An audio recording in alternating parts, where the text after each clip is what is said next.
আসসালামু আলাইকুম রাহমাতুল্লাহ। আজ ৪ঠা ডিসেম্বর ২০২৪।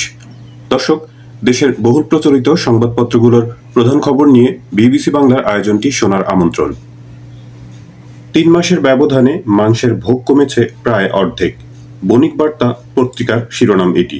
প্রতিবেদনে বলা হয়েছে, রাজধানীর বিভিন্ন মাংসের দোকান ঘুরে দেখা গেছে যে মাংস বিক্রির পরিমাণ কমেছে।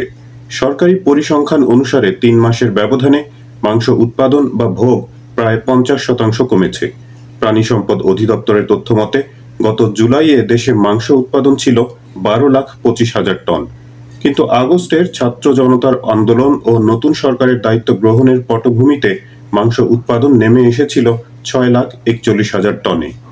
সেপ্টেম্বরে নিম্নমুখী ধারা অব্যাহত ছিল। সে মাসে মাংস উৎপাদন হয়েছিল ৬,৩৯,০০০ টন। সর্বশেষ অক্টোবরেও মাংস উৎপাদন হয়েছিল মাত্র ৬ লাখ টন। অর্থাৎ ৩ মাসের ব্যবধানে দেশে মোট মাংস উৎপাদন বা ভোগ অর্ধেকে নেমে এসেছে। পত্রিকাটির প্রধান শিরোনাম, সরকারি ব্যয়ের ৫১% খরচ হয়েছে ঋণের সুদ পরিশোধে। এখানে বলা হয়েছে, ঋণের সুদ বাবদ সরকারের ব্যয়ের বোঝা ক্রমেই স্ফীত হয়ে উঠছে। একসময় সরকারের পরিচালন ব্যয়ের ৩০%-এরও কম অর্থ ব্যয় হতো ঋণের সুদ পরিশোধে। কিন্তু চলতি ২০২৪-২৫ অর্থ বছরের প্রথম ৩ মাসে অর্থাৎ জুলাই থেকে সেপ্টেম্বর পরিচালন ব্যয়ের অর্ধেকের বেশি অর্থ ব্যয় করতে হয়েছে এই খাতে। ১/১১ মতো টার্গেটে ব্যবসায়ীরা। কালের কণ্ঠ পত্রিকার প্রধান শিরোনাম এটি। এতে বলা হয়েছে, দেশে সার্বিকভাবে যে জ্বালাও পোড়াও ভাঙচুর চলছে তাতে নানা ধরনের সমস্যা চেপে বসেছে ব্যবসা বাণিজ্য অর্থনীতির ঘাড়ে। সবচেয়ে বড় উদ্বেগের বিষয়, একের পর এক ব্যবসায়ী উদ্যোক্তারাই হয়রানির শিকার হচ্ছেন। যেমন কাঁচামাল আমদানিতে ধীরগতি। অনেক ব্যবসায়ী উদ্যোক্তা বলছেন, ঘুরে ফিরে আবারও তারাই টার্গেট। তারা বলছেন, ১.৫ যুগ আগে ১/১১ পট পরিবর্তনে উদ্ভূত পরিস্থিতিতে ব্যবসায়ীদের উপর যে জুলুম অত্যাচার করা হয়েছিল, ওই ঘা এখনো শুকায়নি। ওই সময় দেশের শীর্ষ ব্যবসায়ীদের ধরে আটকে রাখা, অনৈতিকভাবে অর্থ হাতিয়ে নেওয়া এবং ব্যবসায়িক পরিবেশ বিপন্ন করে দেশের ঘাড়ে বেকারত্বের বোঝা বাড়িয়ে দেওয়ার দুঃসহ স্মৃতি এখনো তাদের তাড়িয়ে বেড়াচ্ছে। দেশের অর্থনীতি আবারও সেই পরিস্থিতির মুখে পড়তে যাচ্ছে কিনা এ নিয়েই তারা এখন শঙ্কিত। ১/১১ পরিস্থিতির মতো দ্রব্যমূল্যের লাগামহীন ঊর্ধ্বগতির পাশাপাশি একই পন্থায় শিল্প খাতে অরাজক পরিস্থিতি ভাবাচ্ছে অর্থনীতিবিদ ও ব্যবসায়ী শিল্পোদ্যোক্তাদের।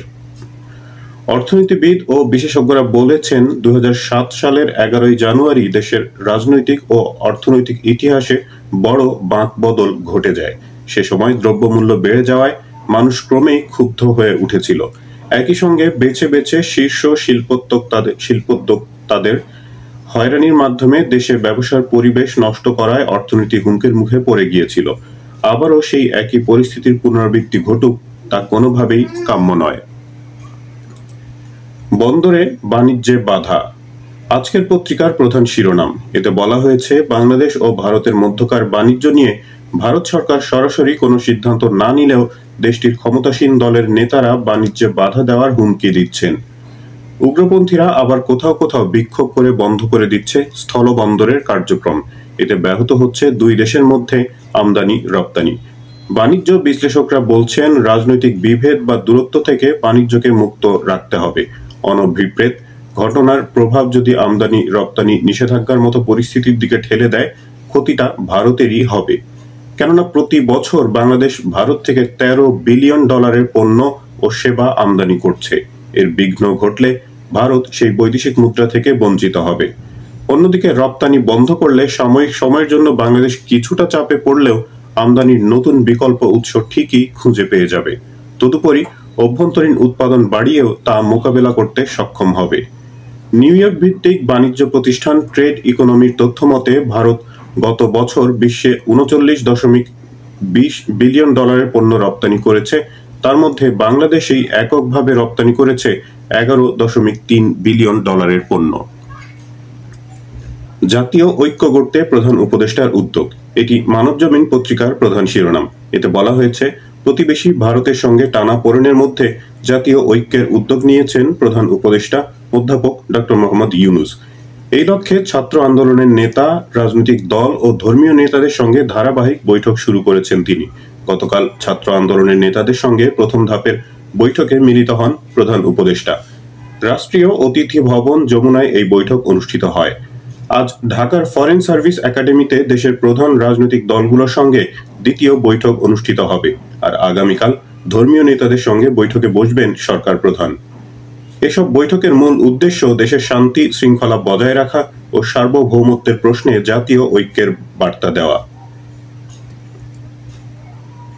সম্পর্ক স্বাভাবিক করার বার্তা ঢাকা দিল্লির, এটি সমকাল পত্রিকার প্রধান শিরোনাম। এতে বলা হয়েছে, ছাত্র জনতার অভ্যুত্থানে গত 5ই আগস্ট সাবেক প্রধানমন্ত্রী শেখ হাসিনা দেশ ছেড়ে পালিয়ে ভারতে যাওয়ার পর থেকে ঢাকা দিল্লির সম্পর্কে চিড় ধরে।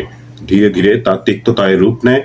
বিশেষ করে বাংলাদেশ সম্মিলিত সনাতনী জাগরণ জোটের মুখপাত্র চিন্ময় কৃষ্ণ দাসের গ্রেপ্তার ঘিরে সম্পর্ক আরও খারাপ হতে থাকে। এক পর্যায়ে আগরতলায় বাংলাদেশের সহকারী হাইকমিশনে হামলাটি দুদেশের সম্পর্কের অবনতিতে নতুন মাত্রা যোগ করে। দুদেশের এই উত্তপ্ত পরিস্থিতির মাঝেই ভারতের হাইকমিশনার প্রণয় ভার্মাকে তলব করেছিল পররাষ্ট্র মন্ত্রণালয়। এরপরই ঢাকা ও দিল্লি দুপক্ষ থেকেই সম্পর্ক স্বাভাবিক করার বার্তা এসেছে। আগরতলায় বাংলাদেশ মিশনে ভিসা সহ কনসুলার সেবা বন্ধ, এটি নয়াদিগন্ত পত্রিকার প্রধান শিরোনাম।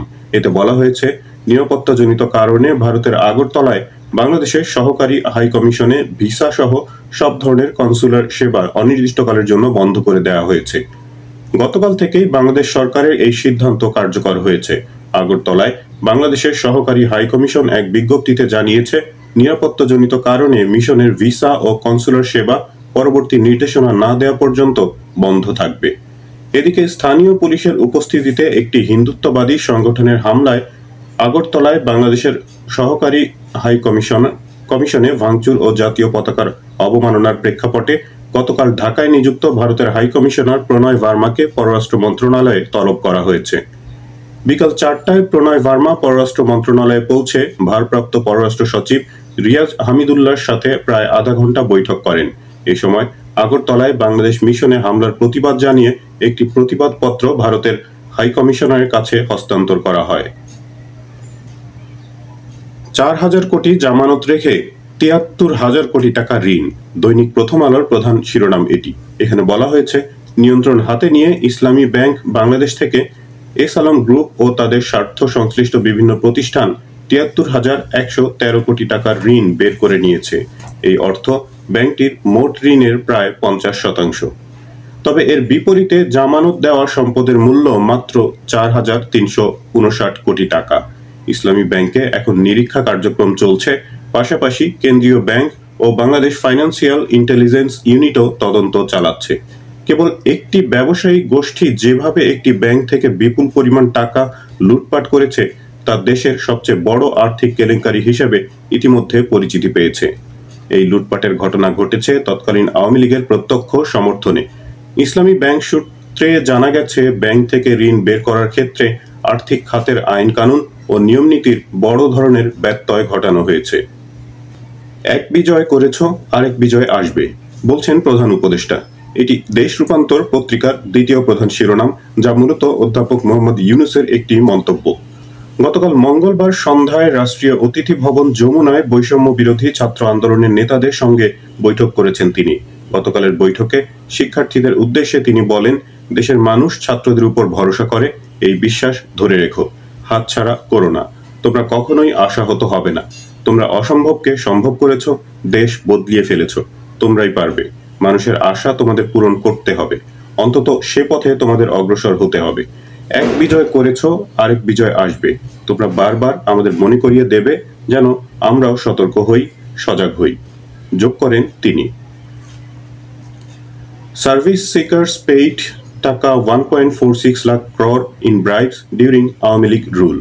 দ্য ডেইলি স্টারের পত্রিকার প্রথম পাতার এই শিরোনামে বলা হয়েছে, আওয়ামী লীগের শাসনামলে 15 বছরে সেবা গ্রহণের জন্য জনগণকে 1,46,000 কোটি টাকা ঘুষ দিতে হয়েছে।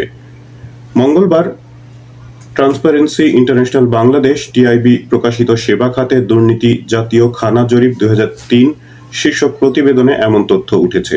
এর মধ্যে 2023 সালের ঘুষের হার সবচেয়ে বেশি ভূমি বিচারিক সেবা, আইন শৃঙ্খলা রক্ষাকারী সংস্থা, পাসপোর্ট, স্থানীয় সরকার প্রতিষ্ঠান ও বিআরটিএ তে বলেও জানায় টিআইবি।